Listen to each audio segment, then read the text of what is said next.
നമസ്കാരം. Time radio positive ടോക്കിലേക്ക് വീണ്ടും സ്വാഗതം. ഞാനന്ന് പറയാൻ ഉദ്ദേശിക്കുന്നത്, നമ്മൾ ചില വ്യക്തികളെ കാണും, പരിചയപ്പെടും. ചിലപ്പോൾ നമ്മൾ തൊഴിലിടങ്ങളിലാകാം, ചിലപ്പോൾ നമ്മൾ എടുക്കുന്ന ഉദ്യോഗസ്ഥരെ നമ്മുടെ കമ്പനിയിലേക്ക് എടുക്കുമ്പോഴാകാം. ഇതൊക്കെ പലപ്പോഴും നമുക്ക് പല അനുഭവങ്ങൾ സമ്മാനിക്കാറുണ്ട്. ചില വലിയ വ്യക്തികളെ ബന്ധപ്പെടുമ്പോഴുണ്ടാകുന്ന ചില പുതിയ ചിന്താ മാറ്റങ്ങൾ നമുക്കുണ്ടാവാറുണ്ട്.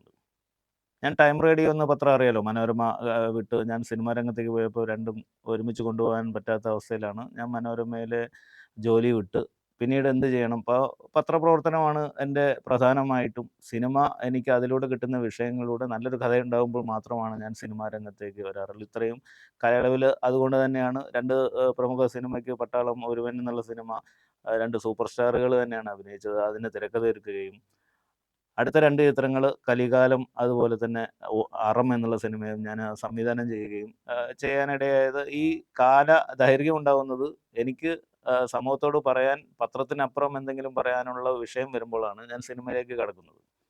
അപ്പോൾ ഈ കാലയളവിൽ ഞാൻ സ്വന്തമായിട്ടൊരു പത്രസ്ഥാപനം തുടങ്ങുകയായിരുന്നു. അതാണ് ടൈം റേഡിയോ. ആദ്യം അത് റേഡിയോ മാതൃകയിലായിരുന്നു. പിന്നീട് അത് പ്രാദേശിക പത്രം എന്നുള്ള രീതിയിൽ പ്രിന്റിംഗ് ആയിട്ടും പത്രം ഇറക്കുന്നുണ്ട്. അതിൻ്റെയും പേര് ടൈം റേഡിയോ എന്ന് തന്നെയാണ്. കാരണം ഈ ഒരു അവസ്ഥ നിൽക്കുമ്പോൾ ഞാൻ പറഞ്ഞു വരുന്ന വിഷയം നമ്മൾ ബന്ധപ്പെടുന്ന ചില വ്യക്തിത്വങ്ങളാണ്. അപ്പോൾ തുഞ്ചൻ പറമ്പിൽ എല്ലാ വർഷവും നമുക്കറിയാം സാഹിത്യ സമ്മേളനങ്ങളൊക്കെ ശ്രീ എം ടി വാസുദേവൻ നായർ വന്നതിന് ശേഷമാണ് ആ തുഞ്ചൻ പറമ്പ് ഇന്നത്തെ നിലയിൽ ഒരു സാഹിത്യ കേന്ദ്രമായിട്ട് മാറിയതും സർക്കാരിൻ്റെ സർവ്വ പിന്തുണയോടെയും വലിയ തോതിലൊരു ഭാഷയ്ക്ക് തന്നെ ഒരു കേന്ദ്രം എന്നുള്ളത് രാജ്യത്ത് തന്നെ ഇതാദ്യമായിട്ട് വലിയ നിലയിലേക്ക് പോയിക്കൊണ്ടിരിക്കുകയാണ്. അപ്പോൾ അദ്ദേഹം നമ്മളെപ്പോൾ വിട്ടുപിരിഞ്ഞു. പക്ഷേ അദ്ദേഹം വിട്ടുപിരിയുന്നതിന് മുമ്പ് അദ്ദേഹത്തിൻ്റെ എനിക്കുണ്ടായ ജീവിതത്തിൽ ഉണ്ടായ ഒരു ഓർമ്മക്കുറിപ്പ് കൂടിയാണത്. അദ്ദേഹത്തിനുള്ള ആദരമായിട്ട് തന്നെ അർപ്പിക്കുന്നു. ഈ വ്യക്തിത്വങ്ങൾ എങ്ങനെ നമ്മളെ ബാധിക്കുന്നു, സ്വാധീനിക്കുന്നു എന്നുള്ളതാണ്. 2 വർഷം മുമ്പാണെന്ന് തോന്നുന്നു തുഞ്ചൻ ഉത്സവത്തിന് നമ്മൾ സാധാരണ ടൈം റേഡിയോ സപ്ലിമെൻ്റ് ഇറക്കാറുണ്ട്. തുഞ്ചൻ ഉത്സവത്തിൽ പങ്കെടുക്കുന്ന ആളുകളെക്കുറിച്ച് അതിൻ്റെ ചരിത്രം, മഹത്വം, സാഹിത്യ ആളുകളെയൊക്കെ പങ്കെടുപ്പിച്ചുകൊണ്ടുള്ള സപ്ലിമെൻ്റാണ്. സൗജന്യമായിട്ടാണ് ആ പത്രം വിതരണം ചെയ്യാറ്. അന്ന് തുഞ്ചൻ കലോത്സവം ഉദ്ഘാടനം ചെയ്യാനെത്തിയത് ജയറാമാണ് നടൻ. അപ്പോൾ എല്ലാ കലോത്സവങ്ങളിലും പ്രമുഖ ആളുകളാണ് കലാരംഗത്തുള്ളവർ വന്ന് പങ്കെടുക്കുക. സംവിധായകർ അല്ലെങ്കിൽ ചലച്ചിത്ര പ്രവർത്തകരായി നടന്മാരോ ഒക്കെയാണ് അതിൽ വരാറ് ഈ കലോത്സവം ഉദ്ഘാടനത്തിന്. അന്ന് സപ്ലിമെൻ്റ് അതുപോലെ വന്നു. തുഞ്ചൻ കമ്മിറ്റി സെക്രട്ടറി ആയിരുന്ന ശ്രീ കെ പി രാമനുണ്ണി തന്നെയാണ് അന്ന് അത് പ്രകാശനം ചെയ്തത്. എന്നിട്ട് അതിൻ്റെ സൗജന്യ വിതരണം നഗരത്തിൽ നടന്നുകൊണ്ടിരിക്കുന്നു. അന്ന് രാവിലെ ഈ പത്രം വിതരണം ചെയ്യുവാൻ ഇനി ആളെ ആവശ്യമുണ്ട് എന്നുള്ള രീതിയിൽ എൻ്റെ പങ്കാളിയായ ശ്രീ അഷ്റഫ് എന്നുള്ള സുഹൃത്തും അദ്ദേഹം ഒരു സുഹൃത്തിനെ കൊണ്ടുവരുന്നു. അപ്പോൾ വളരെ ഉയരം കുറഞ്ഞൊരു ചെറുപ്പക്കാരനാണ്, സുമുഖൻ, ഗ്ലാസ് വെച്ച് കയ്യിലൊരു സ്വർണ്ണ ബ്രേസ്ലെറ്റ്, തിളങ്ങുന്ന വസ്ത്രം, കഴുത്തിൽ വലിയ 4-5 പവൻ തോന്നുന്ന മാല, ഇതൊക്കെ ആയിട്ട് ഒരു കക്ഷി എത്തുന്നു. ഇദ്ദേഹം പരിചയപ്പെടുത്തുന്നു. ഇത് പത്രം വിതരണം ചെയ്യാൻ ആൾ വേണമെന്ന് പറഞ്ഞപ്പോൾ എത്തിച്ചതാണ്. അപ്പോൾ ഞാൻ ചോദിച്ചു, ഇയാളെ നമുക്ക് പത്രം വിതരണത്തിന് ഉപയോഗിക്കാൻ പറ്റുമോ? കാരണം കണ്ടാൽ തന്നെ നല്ലൊരു ആഢ്യത്വം ഫീൽ ചെയ്യുന്നൊരു ചെറുപ്പക്കാരനാണ്. അല്ലെങ്കിൽ ഇത്തരം തൊഴിലിന് ഉപയോഗിക്കാൻ പറ്റാത്ത വേറെ എന്തെങ്കിലും ഓഫീസ് ജോലിക്കൊക്കെ ഉപയോഗിക്കാം എന്നല്ലാതെ പത്രം വിതരണം ചെയ്യാൻ ഇദ്ദേഹമെന്ന് ഞാൻ ചോദിക്കുകയും ചെയ്തു. അപ്പോൾ അദ്ദേഹം പറഞ്ഞു, കുഴപ്പമില്ല, ജോലി അന്വേഷിച്ച് വന്നാൽ എന്ത് ജോലിയും ചെയ്യും, അദ്ദേഹം അതിന് തൽപരനാണെന്ന് പറഞ്ഞപ്പോൾ ആ നിർവാഹമില്ല. കാരണം വൈകുന്നേരത്തിനുള്ളിൽ ഇത്രയും പത്രം അവിടെ നഗരത്തിൽ വിതരണം ചെയ്യണം. 2-3 പേര് വേറെ വിതരണം നടത്തിക്കൊണ്ടിരിക്കുന്നുണ്ട്. ആ കൂട്ടത്തിൽ ഒരാളെയും കൂടി കിട്ടിയാൽ നല്ലത്. നമ്മളും കൂടെ വിതരണത്തിനുണ്ട്, വണ്ടിയിൽ പത്രം വെച്ച് ഇതെത്താണ്ട കേന്ദ്രങ്ങളിലൊക്കെ ഇറക്കി കൊടുക്കുന്നൊക്കെ ഉണ്ട്. ആ സമയത്ത് ഇദ്ദേഹം വളരെ ചുറുചുറുക്കോടെ നഗരത്തിലൊക്കെ പത്രം വിതരണം ചെയ്യുന്നു. വളരെ ആവേശപൂർവ്വം സംസാരിക്കുന്നു. വളരെ താല്പര്യമുണ്ട് ഇങ്ങനെ ചെയ്യുന്നതിന്, ഒരു മടിയും കൂടാതെ. അപ്പോൾ എനിക്ക് വലിയ സന്തോഷം തോന്നി. നമുക്ക് നാളെ ഇദ്ദേഹത്തെ ഓഫീസിൽ തന്നെ നല്ല എന്തെങ്കിലും ഒരു പോസ്റ്റ് കൊടുക്കാമെന്നൊക്കെ. അങ്ങനെ വൈകുന്നേരമാണ് ഈ കലോത്സവത്തിൻ്റെ ഉദ്ഘാടനം. 5 മണിക്ക് എല്ലാ കലോത്സവ വേദി ഉദ്ഘാടനം ചെയ്യാറ്. അപ്പോൾ ആ തുഞ്ചൻ പറമ്പിൻ്റെ ഒരു വേദിക്ക് ഒരു പ്രത്യേകത മറ്റുള്ള ആ, പരിപാടികൾക്ക് നടക്കുന്ന പോലെയല്ല. ആ വേദിയിൽ ഒരു അടുക്കും ചിട്ടയുണ്ട്. വളരെ കൃത്യതമായ ആളുകളെ വേദിയിലേക്ക് പ്രവേശിക്കാറുള്ളൂ. ആരും നിയന്ത്രിച്ചിട്ടൊന്നുമല്ല, അതങ്ങനെയാണ്. അല്ലാതെ കുറേ രാഷ്ട്രീയക്കാർ കയറുക, മറ്റുള്ള രീതിയിലുള്ള ഈ ക്യാമറയ്ക്ക് പോസ് ചെയ്യാൻ വേണ്ടിയുള്ള ചില ആളുകളുടെ പ്രകടനങ്ങളൊന്നുമില്ലാത്തൊരു വേദി ശരിക്ക് തുഞ്ചൻ പറമ്പിൽ മാത്രമേ ഞാൻ കണ്ടിട്ടുള്ളൂ. അതുപോലെ തന്നെ ആരും അതിലേക്ക് ക്ഷണിക്കപ്പെട്ടവരല്ലാതെ വേദിയിലുണ്ടാവില്ല. അത്ര അച്ചടക്കമാണ്. ആ സമയത്താണ് ഞാൻ ഇയാളൊക്കെ അവിടെ പത്രം വിതരണത്തിന് വരുന്ന ആളുകൾ, നൂറുകണക്കിന് ആളുകൾക്ക് പത്രം വിതരണം ചെയ്യാൻ ഇദ്ദേഹം മറ്റാളുകളൊക്കെ ഉണ്ട് നമ്മുടെ. ഈ ഘട്ടത്തിൽ പത്രസുഹൃത്തുക്കൾ വാർത്ത റിപ്പോർട്ട് ചെയ്യാൻ എത്തിയിട്ടുണ്ട്. ഇതൊക്കെ കഴിഞ്ഞു ഞാൻ വളരെ അത്യാവശ്യമായിട്ട് എനിക്ക് വേറൊരു മീറ്റിംഗ് ഉണ്ടായതുകൊണ്ട് അവിടെ നിന്ന് പോരുകയാണ്. മറ്റേ ഞാൻ കലോത്സവം ഉദ്ഘാടനം കഴിഞ്ഞിട്ടാണ് ഞാൻ പോരാറ് സാധാരണ.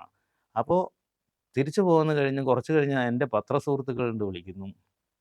"റജീടാ, പെട്ടെന്ന് ഇവിടേക്കൊന്ന് എത്തണം. നിങ്ങളുടെ പത്രം വിതരണം ചെയ്യുന്ന ആളൊരു കുഴപ്പം സൃഷ്ടിക്കുന്നുണ്ട്."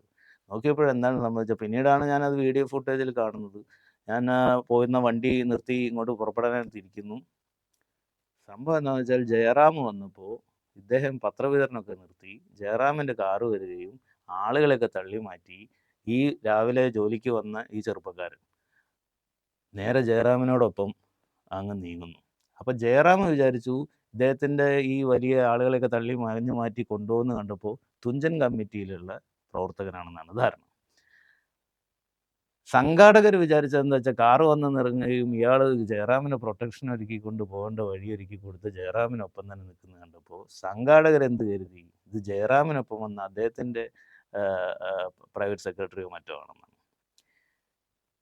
നേരെ പ്രോഗ്രാമിന് സമയം വൈകുന്നേരം നേരെ സ്റ്റേജിലേക്ക് ആനയിക്കപ്പെടുന്നു. പിന്നീട് കാണുന്ന കാഴ്ച സ്റ്റേജ് നിയന്ത്രിക്കുന്നത് ഈ പത്രവിതരണത്തിന് ടൈം റേഡിയോ രാവിലെ എടുത്ത ഈ ചെറുപ്പക്കാരനാണ്.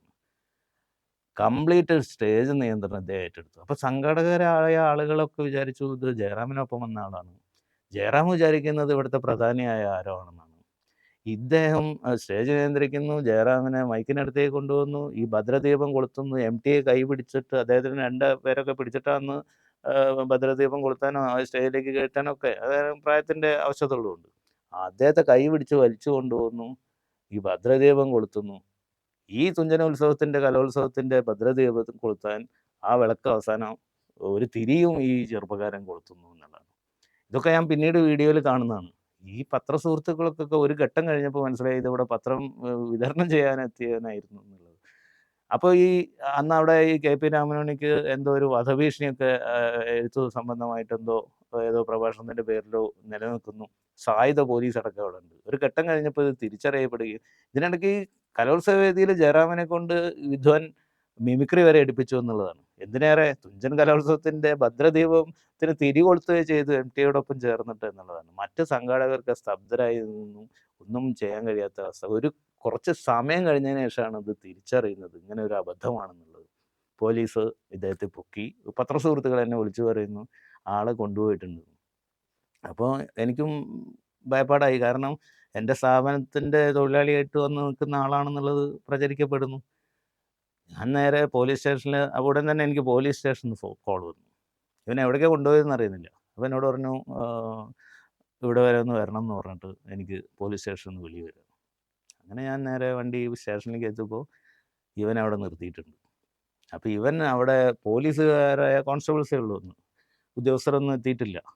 ഇത് ഭയങ്കര വലിയ സംഭവമായി മാറുകയാണ്. ഇയാളെ പോലീസ് ചോദ്യം ചെയ്യുമ്പോൾ ഞാൻ ചെല്ലുമ്പോൾ കാഴ്ച കോൺസ്റ്റബിളിനോട് പറയും, സാറേ ജയറാമിനെ കണ്ട സാറാണെങ്കിലും സാറ് പോവില്ല സാറേ എന്ന് പറഞ്ഞിട്ട് ആ കോൺസ്റ്റബിൾ ചിരിക്കുന്നു. എന്താ ഇത് ചെയ്യാന്നൊക്കെ പറയുന്നു. SI വരുന്നു. അന്ന് SI സുമേഷാണ്. അന്ന് അദ്ദേഹം DYSP ആയി എന്നാണ് എനിക്ക് തോന്നുന്നത്. അദ്ദേഹം കളിക്കളത്തുനിന്നാണ് വരുന്നത്. അദ്ദേഹം വൈകുന്നേരം ബാഡ്മിൻ്റൺ കളിക്കുന്ന ഒരു സ്ഥിരം പതിവുണ്ട്. അവിടെ നിന്ന് ഓടിക്കതച്ച് വരുന്നു. DGP ഓഫീസിൽ നിന്നൊക്കെ വിളി വന്നിട്ടാണ് ഓടി വരുന്നത്. എന്തോ ഒരു വലിയൊരു ക്രിമിനൽ തുഞ്ചനോത്സവം അലങ്കോലമാക്കാൻ എത്തി എന്നുള്ള രീതിയിൽ. അപ്പോൾ എന്നെ കണ്ടപ്പോൾ പറഞ്ഞു, എടോ തൻ്റെ ആളാണ്. ഞാൻ പറഞ്ഞു, ചെന്നപ്പോൾ ഇദ്ദേഹത്തിന് ഇവനെ അറിയാം. ഇദ്ദേഹത്തിന് ഒരു മാനസിക പ്രശ്നമുള്ള ആളാണ്. റെജി നിനക്ക് എവിടെ നിന്ന് കിട്ടി ഇവനെന്ന് ചോദിക്കുന്നത്.